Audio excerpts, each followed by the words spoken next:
సజీవ వాహిని ఇది సత్య ప్రకాశిని.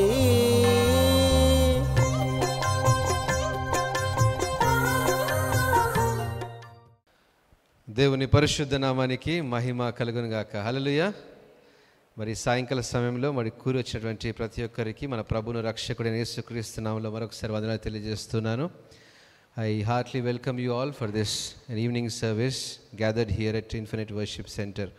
ప్రియ దేవుని బిడ్డలారా, దేవుని వాక్యంలోనికి వెళ్ళక ముందు ఒక చిన్న ప్రార్థన చేసుకుందాము. తలలు వంచి ప్రభు వైపు చూద్దాం. మహాగణుడా, మహోన్నతుడా, పరిశుద్ధుడా, నీకు స్తోత్రం చెల్లిస్తున్నాం నాయన. నీ వాక్యాన్ని వినుటకు ప్రభువా మా యొక్క హృదయాలను మేము సిద్ధపరచుని అడుగుచున్నాం. నిలబడిన దాసుడు ప్రభానైనా వట్టివాడు మంచివాడని జ్ఞాపకం చేసుకుంటూ నోటికి బూరగా ప్రభా మమ్మల్ని నడిపించమని, నేను మేమందరం ప్రభా నీ వాక్యంలో లోతైన విషయాలు తెలుసుకొని ప్రభా సరి చేసుకోవడానికి ఒక గొప్ప అవకాశాన్ని మీరు మాకు దయచేయమని, ప్రభా మమ్మల్ని ప్రోత్సాహపరిచేటువంటి మాటలు, నడిపించేటువంటి మాటలు ప్రభా ఎదుగో లోతైనటువంటి మర్మాలు మేము తెలుసుకొని విశ్వాసంలో ఇంకా అంతకంతకు ఒక అడుగు ముందుకు వేయడానికి నీ సహాయం దయచేయమని యేసుక్రీస్తు నామమున ప్రార్థించి వేడుకుంటున్నాము తండ్రి, ఆమేన్. లూకాసు వార్త 6వ అధ్యాయము 38వ వచనంలో ఒక చక్కని మాట వ్రాయబడింది. ఏమని రాయబడిందంటే, లూకాసు వార్త 6వ అధ్యాయము 38వ వచనంలో, క్షమించుడి అప్పుడు మీరు క్షమింపబడుదురు, ఇయుడి అప్పుడు మీకు ఇయ్యబడును, అణచి కుదిరించి దిగజారునట్లు నిండు కొలతను మనుష్యులు మీ ఒడిలో కొలుతురు. మీరు ఏ కొలతతో కొలుతురో ఆ కొలతతోనే మీకు మరలా కొలవబడినని చెప్పాను. ఎంత చక్కని మాట ఇక్కడ యేసుప్రభు వారు మాట్లాడుతున్నారంటే, అనేక సార్లు మనం అనుకుంటాం ఏంటంటే, మనం ప్రార్థన చేస్తాము దేవుడు కార్యాలు జరిగిస్తాడని, మనం ప్రార్థన చేస్తాం దేవుడు స్వస్థత జరిగిస్తాడని, మనం ప్రార్థన చేస్తే దేవుడు మనకు అన్నీ ఇస్తాడు అనుకుంటాం. There is a secret of success in prayer. ఏంటి తెలుసా? మనం ఏ కొలతతో అయితే కొలుస్తున్నామో, మనం ఏ యొక్క ఇష్టాన్ని, ప్రేమను మన యొక్క తోటి వారితో మనం చూపిస్తున్నామో అదే కొలత దేవుడు మన మీద వేస్తూ ఉంటాడు. నాకు అది కావాలి, నాకు అది కావాలి, నేను ఇది పొందుకోవాలి, నేను ఇది సాధించాలి, నేను ఇది మరి చేజిక్కించుకోవాలి, అనేకసార్లు మనం ప్రయత్నాలు చేస్తుంటాం. కానీ మన తోటి వారికి మనం ఎప్పుడు కూడా సహాయం చేయనటువంటి వారంగా మనం ఉన్నట్లయితే, మన తోటి వారికి ఎప్పుడు కూడా మనం ఇచ్చేటువంటి గుణాలు మనం పొందుకున్నటువంటి వారంగా లేకపోయినట్లయితే వాటిని మనం పొందుకోలేము దేవుని దగ్గర నుంచి. అంటే విశ్వాస విషయంలో సింపుల్గా నేర్చుకున్నటువంటి ఒక బేసిక్ ఎగ్జాంపుల్ ఏంటంటే, if you want to get something you should know how to lose it. If you want to gain something you should know how to leave about it. ఏదైనా మనం పొందుకోవాలంటే ఇతరులకు ఇచ్చేటువంటి సామర్థ్యాన్ని కూడా మనం నేర్చుకోవాలి. దేవుని దగ్గర నుంచి నేను క్షమాపణ పొందుకోవాలి అంటే, మన విషయంలో మన తోటి వారిని కూడా మనం క్షమించలేనప్పుడు దేవుడు మన యొక్క విషయంలో కూడా క్షమాపణ పొందుకోలేము. నాకు అది కావాలి, నాకు ఆస్తి అంతస్తులు కావాలనుకుంటాం కదండి. చాలాసార్లు మరి మనకు అన్నీ ఉంటాయి, బాగానే ఉంటాయి. మేబీ 1,00,000 రూపాయలనే అనుకోండి, దేవా నాకు 10 లక్షలు కావాలని ప్రార్థన చేయొచ్చు. కానీ లేనటువంటి వారి గురించి ఎప్పుడు మనం ఆలోచించాం. అయితే ఇదే సందర్భాన్ని జ్ఞాపకం చేస్తూ ఇదే లూకాసు వార్తలో ఒక అద్భుతమైన విషయాన్ని యేసుక్రీస్తు ప్రభువు ఒక ఉపమానంగా చెప్పారు. చూద్దాం. 16వ అధ్యాయము, లూకాసు వార్త 16వ అధ్యాయము 19వ వచనం నుండి మనము ఈ లేఖన భాగాలు మనం చదువుకుందాము. లూకాసు వార్త 16వ అధ్యాయము ఎవరైనా చదువుతారా? హారిక మీరు చదువుతారా? Please come forward. 19th verse నుంచి 31st verse వరకు ఈ వాక్యం చదవండి.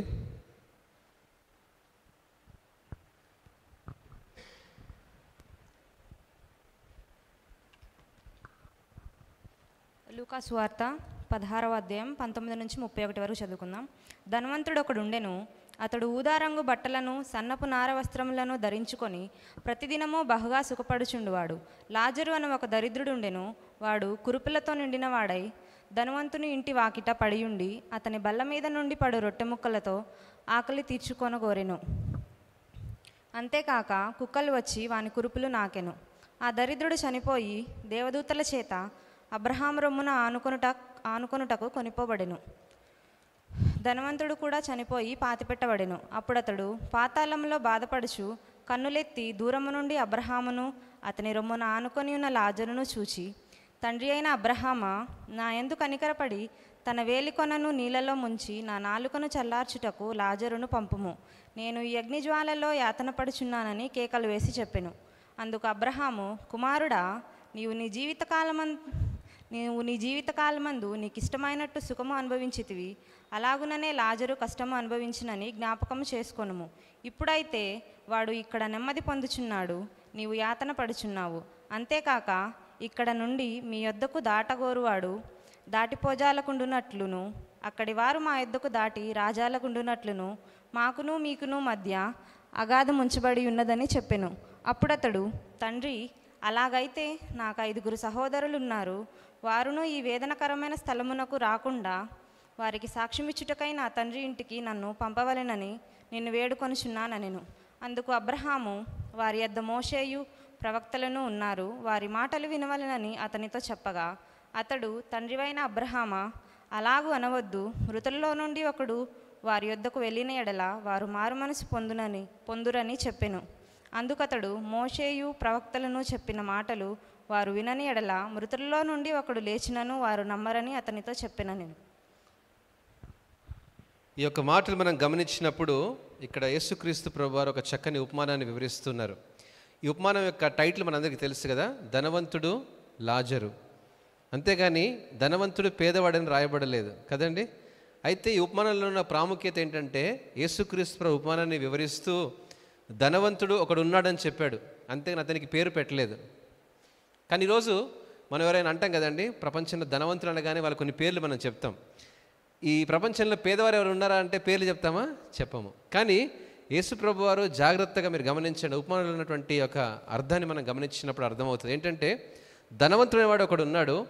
ఆయన ప్రతిరోజు ఏం చేస్తున్నాడంటే ఊదా రంగు బట్టలు వేసుకొని, సన్నపు నార వస్త్రాలు వేసుకొని, ఊదా రంగు అంటే పర్పుల్, అంటే ఒక రిచెస్ట్ కమ్యూనిటీకి సంబంధించినటువంటి వారని అర్థం. ఏన్షియంట్ డేస్లో పర్పుల్ ప్రింట్స్ వేసేటువంటి cloth is the most expensive. అలాంటి బట్టలు వేసుకొని ప్రతి దినము బహుగా సుఖపడుతున్నాడు. ప్రతి దినము పొద్దున్న లేచిన దగ్గర నుంచి ఏం తినాలి, ఏం తాగాలి అనేటువంటి ఆలోచనలు మాత్రమే అతనికి ఉన్నాయి. అంటే హీ సో రిచ్, అంటే అతనికి వేరే ఆలోచన లేదు. రెండో వ్యక్తి ఉన్నాడు, అతని గురించి చెప్తూ అంటాడు, అతను లాజరు అంటాడు. అంటే ఇక్కడ యేసు ప్రభువు వారు కూడా ఈ యొక్క దరిద్రమైనటువంటి వారి గురించి వివరిస్తూ, లాజరు ఆ యొక్క మరి దరిద్రుడిగా ఉన్నాడు, ఏమీ లేనటువంటి స్థితిలో ఉన్నాడు అని జ్ఞాపకం చేస్తున్నాడు. ఈ ఇద్దరు ఈ లోకంలో వారు జన్మించారు. దేవుడే పుట్టించాడు ఒక ధనవంతుడిని, దేవుడే పుట్టించాడు ఒక పేదవుని. మనం ప్రశ్న వేయచ్చు కదా, దేవుడు ఎందుకు ఒకరిని ధనవంతుడిగా అంటే ఒక ఎక్స్ట్రీమ్ రిచ్గా ఒకరిని పుట్టించాడు, ఒకరిని ఎక్స్ట్రీమ్ పూర్గా దేవుడు ఎందుకు పుట్టించాడు? Why God has created people like that? ఎప్పుడు ఆలోచన చేశారా? నిజంగా దేవుడు అనేవాడు ఉంటే కొందరిని అధిక ధనవంతులుగా సృష్టించాడు, కొందరేమో ప్రతిరోజు ఒక 100 రూపాయలకో 1000 రూపాయలకో కష్టపడితేనే కానీ వాళ్ళకి రోజు గడవదు. ఒక పూట తిండి తిని రోజు గడిపించుకునేటువంటి వారు చాలామంది ఉన్నారు. ఒక పూట కూడా తిండి లేకుండా రోడ్డు పక్కన పడుకునేటువంటి వారు ఈ లోకంలో చాలామంది ఉన్నారు. అనుకోవచ్చు కదా, దేవుడు ఎందుకు ఇట్లాంటి వారిని సృష్టించాడు? ఆ గొప్పింట్లో పుట్టుంటే ఈ కష్టాలు ఉండేది కాదు, ఈ పేదింట్లో పుట్టినందుకు ఈ కష్టాలు వచ్చాయని ప్రశ్న చేసేటువంటి వారు ఈ లోకంలో చాలామంది ఉంటారు. అలానే ఈ 2 ఉదాహరణలు దేవుడు మన ముందు పెట్టించాడు. ప్రియ దేవుని బిడ్డలారా, జాగ్రత్తగా గమనించండి. ఉపమానంలో దేవుడు ఒక చక్కని అంశాన్ని మనకు నేర్పిస్తున్నాడు. ధనవంతుడు ఒకడున్నాడు, ప్రతి దినము సుఖ సౌఖ్యాలతో అనుభవిస్తున్నాడు. పేదవాడైనటువంటి లాజరు ఒకడున్నాడు, అతడు సుఖ సౌఖ్యాలు అనుభవించట్లేదు, ప్రతి దినము కష్టాన్ని అనుభవిస్తున్నాడు. ఎలాంటి కష్టం అంటే, ఆ యజమాని తిన్న రొట్టె ముక్కలు కింద పడితే వాటిని తీసుకొని తింటూ తన జీవనాన్ని సాగిస్తున్నాడు. కానీ ఒక విషయాన్ని జ్ఞాపకం చేసుకోండి, both are given equal test in this world. దేవుడు ఇద్దరికి ఒకే పరీక్ష పెట్టాడు. ధనవంతుడు ఈ లోకంలో పుట్టించినందుకు కూడా పరీక్షే, ఒక పేదవానిగా లోకంలో పుట్టించడం కూడా పరీక్షే. ఎందుకో ఇంకొంచెం ముందు చెప్తాను. 21వ వచనంలోకి వచ్చేసరికి, ఆ యొక్క బల్ల దగ్గర తినేటువంటి లాజరు ఒక దినాన మరణించాడు, ఆ యొక్క ధనవంతుడు కూడా ఒక దినాన మరణించాడు. అంటే ధనవంతునికి పేదవానికి ఒకటి కామన్, ఏంటి? మరణం. ఒకనాడు ఈ లోకాన్ని విడిచిపెట్టి వెళ్ళాల్సిందే. అయితే ఆ పేదవాడు ఎప్పుడైతే చనిపోయాడో, దరిద్రుడు ఎప్పుడైతే చనిపోయాడో, పరలోకం నుండి దేవదూతలు వచ్చి అతని ఆత్మను పరలోకానికి తీసుకొని వెళ్ళిపోయాయి. అబ్రహాము రొమ్మును ఆనుకున్నటకు తీసుకొని వెళ్ళిపోయానని రాయబడింది. ఆ ధనవంతుడు చనిపోయాడు, ఆ ధనవంతుడిని ఎలా చేశారు? పాతి పెట్టబడెను అని దేవుని వాక్యం సెలవిస్తూ ఉంది. ఇక్కడ మరణం ఒకటే, కానీ వారి యొక్క గమ్యం మారిపోయింది. మనం అనుకుంటాం చాలామంది రిచ్ పీపుల్ ఎవరైనా మరణిస్తే వారి గురించి పేపర్లో హెడ్లైన్స్ వస్తాయి, వారి గురించి 100 మంది మాట్లాడుకుంటారు. వారి సమాధి ఏంటంటే ఒక గొప్పగా ఒక గ్రాండ్గా చేస్తారు. మంచి మార్బుల్ స్టోన్ వేస్తారు వారి సమాధికి, ఒక మంచి కార్వ్డ్ డిజైన్ వేస్తారు, కొన్ని లక్షలు ఖర్చు పెట్టి వారి సమాధిని కన్స్ట్రక్ట్ చేస్తారు. కానీ బైబిల్లో అలా వ్రాయబడలేదు. ఏంటంటే ఒక ధనవంతుడు కూడా మరణించాడు, కానీ అతడు పాతి పెట్టబడ్డాడు. లాజరు మరణించాడు, అతడు పరలోకమునకు ఎత్తబడ్డాడు. ఒకడు ఎత్తబడ్డాడు, ఒకడు పాతాళంలోనికి దిగిపోయి వెళ్ళిపోయాడు. ఈ విషయాలు జ్ఞాపకం చేస్తున్నప్పుడు ఒక ఆలోచన మనకు రావచ్చు, ఏంటి ధనవంతులంతా పరలోకానికి వెళ్ళరా అనేటువంటి ఆలోచన మనకు వస్తుంది. అంటే పేదవాళ్ళంతా పరలోకానికి వెళ్ళిపోతారా? ప్రియమైన బిడ్డలారా, అది కాదు. ఈరోజు ఈ 2 క్యారెక్టర్స్ని దేవుడు మన ముందు ఎందుకు పెడుతున్నాడు అంటే, ఇంకొంచెం ముందుకు వెళ్ళి చూసినట్లయితే ఆ పాతాళంలో దిగినటువంటి ధనవంతుడు ఆ యొక్క పరలోకమైనటువంటి ఆ యొక్క లాజర్ని చూస్తూ ఉన్నాడు. అంటా ఉన్నాడు, నా గొంతు ఎండిపోతుంది, ఆ లాజర్ని పంపిస్తే నాకు కొంచెం నీళ్ళన్నా పంపించవా అని అడుగుతున్నాడు. అంటే he's not even repenting what he has done in his life. ధనవంతుడు తన ధనాన్ని బట్టి, తన అహాన్ని బట్టి, తన అధికారాన్ని బట్టి, తనకున్నటువంటి స్వాస్థ్యాన్ని బట్టి, తనకున్నటువంటి సామర్థ్యాన్ని పట్టుకొని విర్రవిగిపోతున్నాడు. ప్రతి దినము సుఖ సౌఖ్యాలతో అనుభవిస్తున్నాడు. ఏంటంటే పేదవాడిని చూసి, అరే నువ్వు పేదవాడిగా పుట్టావురా, అది నీ దరిద్రం అని ఈ ధనవంతుడు విర్రవిగిపోతున్నాడు. అది ధనం అంటే. ధనం అంటే డబ్బులు ఉండడం కాదు, ధనం అంటే ఆస్తి అంతస్తులు ఉండడం కాదు. ఎవరినైనా చూసి కించపరిచేటువంటి మాటలు మాట్లాడుతుంటారు. ఎవరైనా ఒక నష్టం ఉన్నటువంటి వారు మన దగ్గరకు వచ్చారనుకోండి, నీ క్యారెక్టర్ ఇట్లాంటిది, నీ లైఫ్ ఇలాంటిది, అందుకే నువ్వు లైఫ్లో ఇలాంటి అనుభవిస్తున్నావు అని చెప్పడమే ధనవృద్ధి కలుగు చేసేటువంటి ఆలోచనలు. ప్రియ దేవుని బిడ్డలారా, మనము మన జీవితంలో దేవుడు మనల్ని ప్రతి ఒక్కరికి ఒక్కొక్క పాత్రగా దేవుడు సిద్ధం చేశాడు. ఒకరిని గొప్పింట్లో పెట్టుండవచ్చు, ఒకరిని ఉన్నతమైన స్థితిలో పెంచి ఉండవచ్చు, ఒకరికి జ్ఞానాన్ని దయచేసి ఉండవచ్చు, ఒకరిని అవివేకులుగా దేవుడు సృష్టించి ఉండవచ్చు. Both are in the equal test అనే సంగతిని ఈరోజు మనం జ్ఞాపకం చేసుకోవాలి. పరిశుద్ధ గ్రంథమైన బైబిల్లో ఈ విషయాలు మనకు జ్ఞాపకం చేస్తున్నాడు. అంటే దేవుడు మనల్ని ఈ లోకంలో కొంతకాలం ఈ లోకంలో మనం జీవిస్తాం. ఈ లోకం యొక్క మన పరీక్షకు ముగింపు ఎప్పుడు? మరణం. ఆ పరీక్షకు రిజల్ట్స్ ఎప్పుడు వస్తాయి తెలుసా? మరణించిన తర్వాత రిజల్ట్స్. ఏంటి ఆ రిజల్ట్స్ అంటే, ధనవంతుడు లోకంలో సుఖ సౌఖ్యాన్ని అనుభవించాడు అంటే, ఆయన మరణించిన తర్వాత చాలామంది అంటారు కదా, రెస్ట్ ఇన్ పీస్ అని పెడతారు. కానీ ఇక్కడ ధనవంతుడు is not in peace, he struggling in the Hades, నరకంలో యాతన పడుతున్నాడు. He is not in peace. చాలామంది అనుకుంటారు కదా, మంచి రిచ్ పర్సన్ ఒక ఆయన చనిపోయాడు అనుకోండి, ఎంత గొప్పగా వాడు బతికాడండి, ప్రశాంతంగా చచ్చిపోయాడు కదండి, ప్రశాంతంగా అనుకుంటాం. కాదు, ఈ లోకంలో ఎన్నో కష్టాలు అనుభవించాడు ఆ లాజరు. కానీ ఒకనాడు మరణించిన తర్వాత అతడు పాతి పెట్టబడ్డాడు అని వ్రాయబడలేదు, కానీ అతడు దేవదూతల చేత కొనిపోబడ్డాడు అని రాయబడింది. కొనిపోబడ్డాడంటే యేసు ప్రభువారు పరలోకం నుండి చూస్తున్నారనమాట. ఒక దూతలారా మీరు వెళ్ళి ఆత్మన దగ్గర తీసుకొని రండి అని God has commanded his angels to bring the spirit towards the heaven. ప్రియదేవుని బిడ్డలారా, ఈ యొక్క విషయాలు మనం గమనించినప్పుడు ధనవంతుడు తన ధనాన్ని బట్టి, తన జ్ఞానాన్ని బట్టి, తన అధికారాన్ని బట్టి, తనకున్న సంపన్న స్థితిని బట్టి గర్వపడాల్సిన అవసరం లేదు.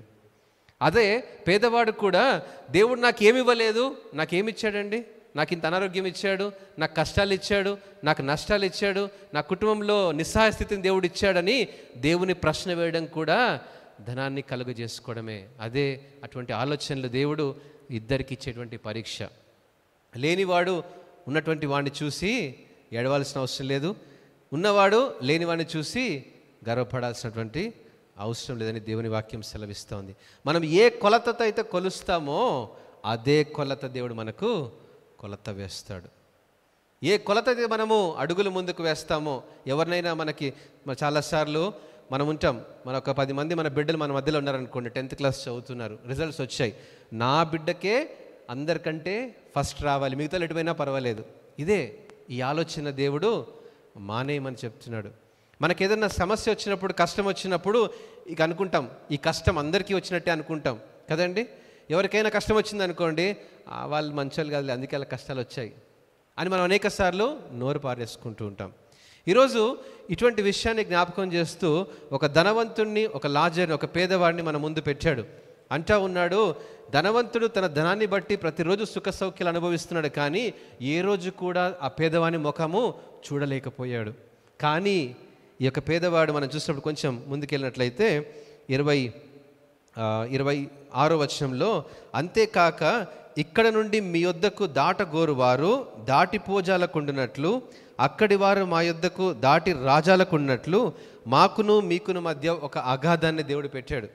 ఒక మరణించిన తర్వాత, ఎత్తబడిన తర్వాత పాతాళానికి, ఆ పరలోకానికి మధ్యలో ఒక అగాధాన్ని పెట్టి అంటాడు, ఇక్కడ వాళ్ళు ఇంకెప్పటికీ అక్కడికి రాలేక, అక్కడ వాళ్ళు ఇంకెప్పటికీ ఇక్కడికి రాలేక ఒక అగాధాన్ని పెట్టాడు. అంటే దేవుడు అంత్య దినాల్లో మనకు జరిగేటువంటి సంగతుల్ని జ్ఞాపకం చేస్తున్నాడు.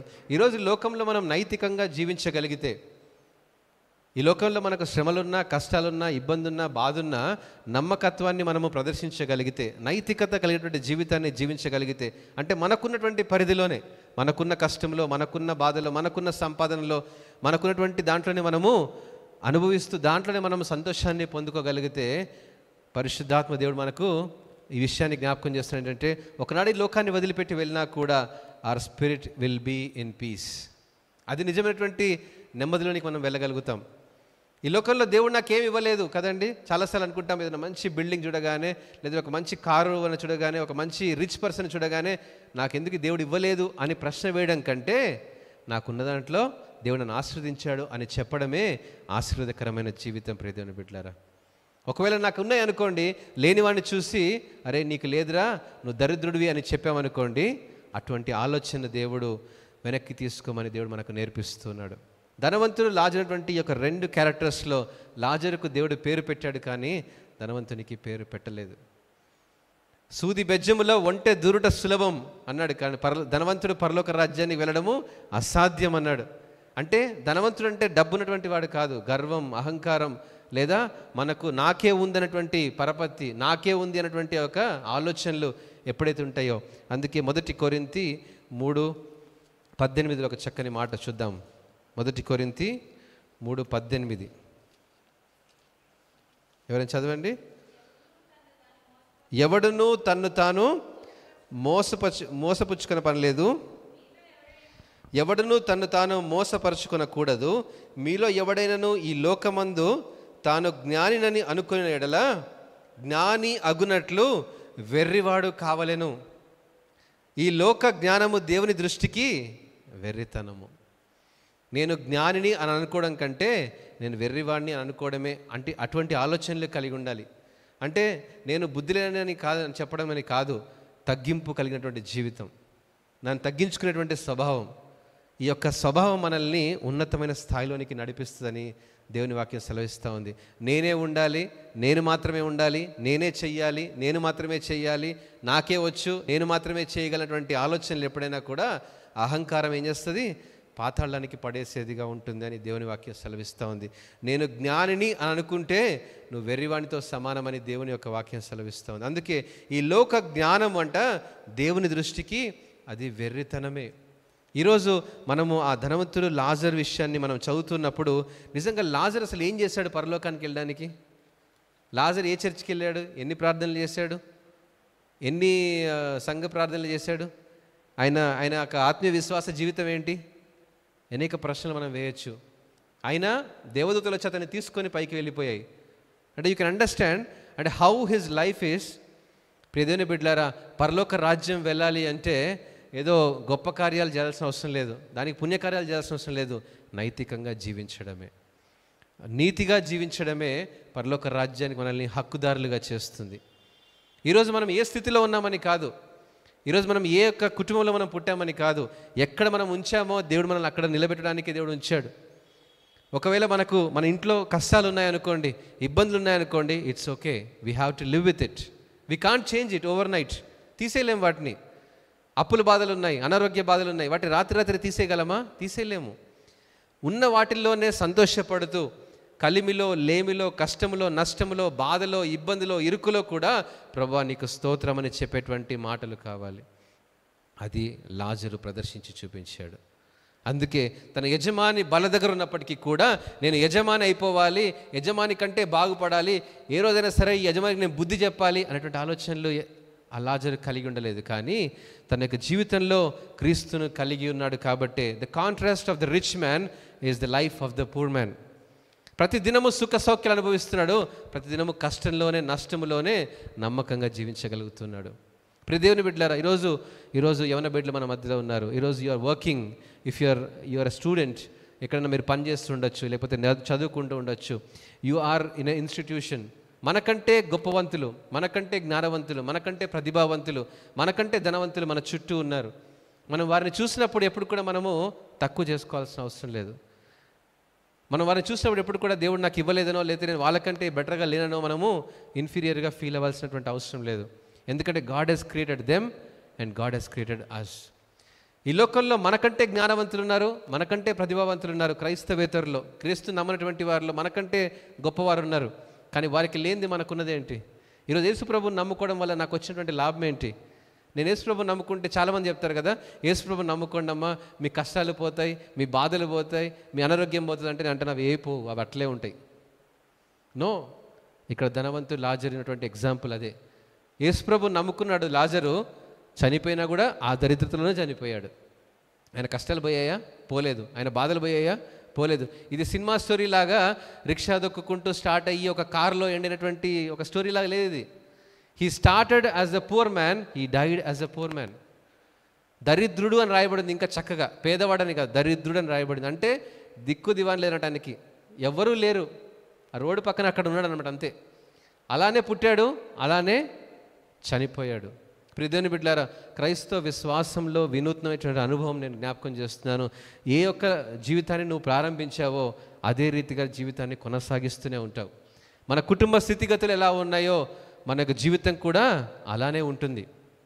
దాన్ని మనము ప్రార్థన చేసినంత మాత్రాన మనము రాత్రే రిచ్ అయిపోలేము. ప్రార్థన చేసినంత మాత్రాన రాత్రి అన్నీ మారిపోవు. నో, అవన్నీ మనతోనే ఉంటాయి. ఇవన్నీ దేవుడు మనకు ప్రతి దినము పరీక్షల గుండా నడిపిస్తూ, ఈ పరీక్షలు మన జీవితంలో ఎదురైనప్పుడు ఎలా ప్రతిస్పందిస్తున్నామో దేవుడు మన మీద కొలత వేస్తాడు. ఆ పరీక్ష వచ్చినప్పుడు ప్రభువా ఈ పరీక్షల గుండా నడిపించు ప్రభువా అని ప్రార్థన చేస్తామా, లేకపోతే ప్రభువా ఈ పరీక్షలు తీసేయి అని ప్రార్థన చేస్తామా? ప్రియ దేవుని బిడ్డలారా, క్రైస్తవ విశ్వాసంలో నేర్చుకునేటువంటి అనుభవం ఏంటంటే, ప్రభువా ఈ పరీక్షల గుండా నడుస్తున్నప్పుడు నీ చెయ్యి పట్టుకొని నడిపించు ప్రభువా, ఈ చెయ్యి పట్టుకొని ప్రభువా ఆ పరీక్షల గుండా తీసుకొని వెళ్ళి ప్రభువా అని ప్రార్థన చేయాలి.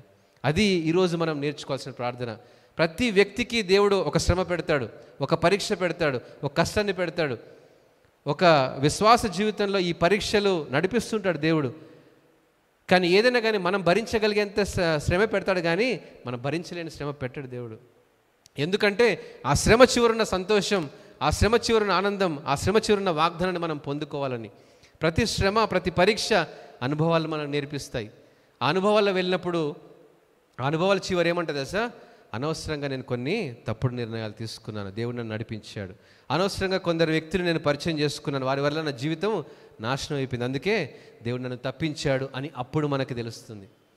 అనవసరంగా కొన్ని నిర్ణయాల వల్ల నా జీవితంలో నష్టపోయాను అని ఆ చివరి అనుభవంలోనికి వెళ్ళినప్పుడు ఆ దేవుడు ఇచ్చినటువంటి ఆ జ్ఞానంతో మనము ఆలోచన చేసినప్పుడు దేవుడు ఎలా నడిపించాడో మనకు ఒకసారి జ్ఞాపకం చేస్తాడు. ప్రియ దేవుని బిడ్డలారా, ఈరోజు మన విశ్వాస జీవితంలో ఇది మనం నేర్చుకోవాలి. అందుకే ఆ లూకాసు వార్త 6వ అధ్యాయంలో కొంచెం ముందుకు వెళ్దాం. లూకాసు వార్త 6వ అధ్యాయము 16వ అధ్యాయం, క్షమించండి, లూకాసు వార్త 16వ అధ్యాయంలో ఇదే ఉపమానాన్ని వివరిస్తూ, ఎప్పుడైతే ధనవంతుడు ఆ యొక్క పాతాళానికి దిగిపోయాడో అప్పుడు ఆలోచన వచ్చింది, అయ్యో నేను ఇన్ని కష్టాలు పడుతున్నానే, మా ఇంట్లో ఇంకా 5 అన్నదమ్ములు ఉన్నారు, వారికైనా ఈ విషయం చెప్పాలి, ఇక్కడ నరకం చాలా కష్టంగా ఉంది నాయన, please you go and believe and change your life అని చెప్పాలనుకున్నాడు.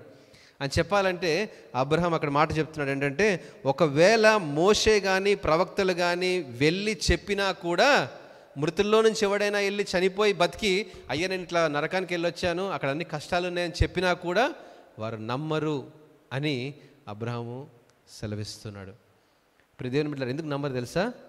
ఈ లోకంలో సుఖ సౌఖ్యాలు అనుభవిస్తున్నప్పుడు అనుకుంటారు, చాలామంది అనుకుంటారు ఏంటంటే, ధనము వారికి కలిగినప్పుడు ఒక మంచి కారు కొనుక్కున్నారనుకోండి, అనుకుంటారు దేవుడు మమ్మల్ని ఆశీర్వదించాడండి అంటారు కదండి. వెంటనే ఒక మంచి ఇల్లు కొనుక్కున్నారనుకోండి, God has blessed us a wonderful home అంటారు. ఒకవేళ అదే కారులో వెళ్తే యాక్సిడెంట్ అయింది అనుకోండి, అప్పుడు ఏమంటారు? వెంటనే మార్చేస్తారు కదా.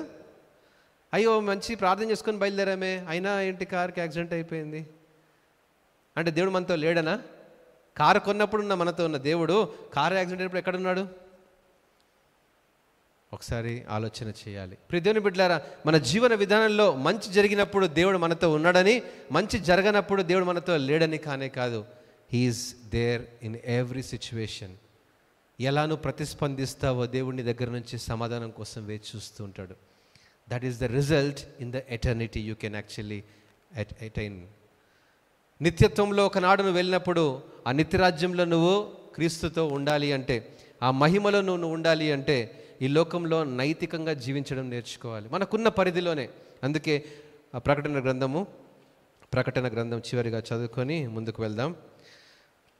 ఈ యొక్క లవోదికయ సంఘానికి రాస్తూ ఒక చక్కని మాట మాట్లాడతాడు. ఏంటంటే ప్రకటన గ్రంథం 3వ అధ్యాయము 16 నుంచి చదువుతాను, గమనించండి.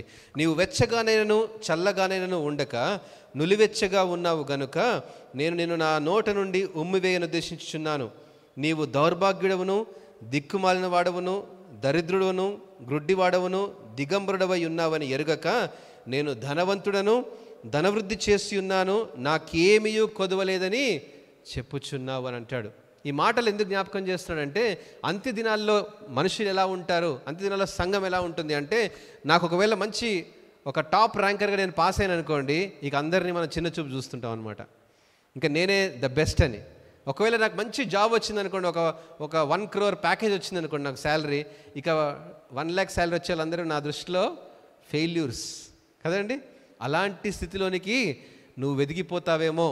వాళ్ళంటా ఉన్నాడు, యు ఆర్ అట్టర్లీ యూజ్లెస్ అని దేవుడు మాటను జ్ఞాపకం చేస్తున్నాడు. నేను ధనవంతులను, ధనవృద్ధి చేసుకోగలను, నాకేమీ కొదవలేదు అనుకున్నటువంటి ఆలోచన దేవుని దృష్టిలో దిగంబరిగా కనబడుతున్నావు. You are looking like a naked in the eyes of the Lord అని దేవుని వాక్యం సెలవిస్తూ ఉంది.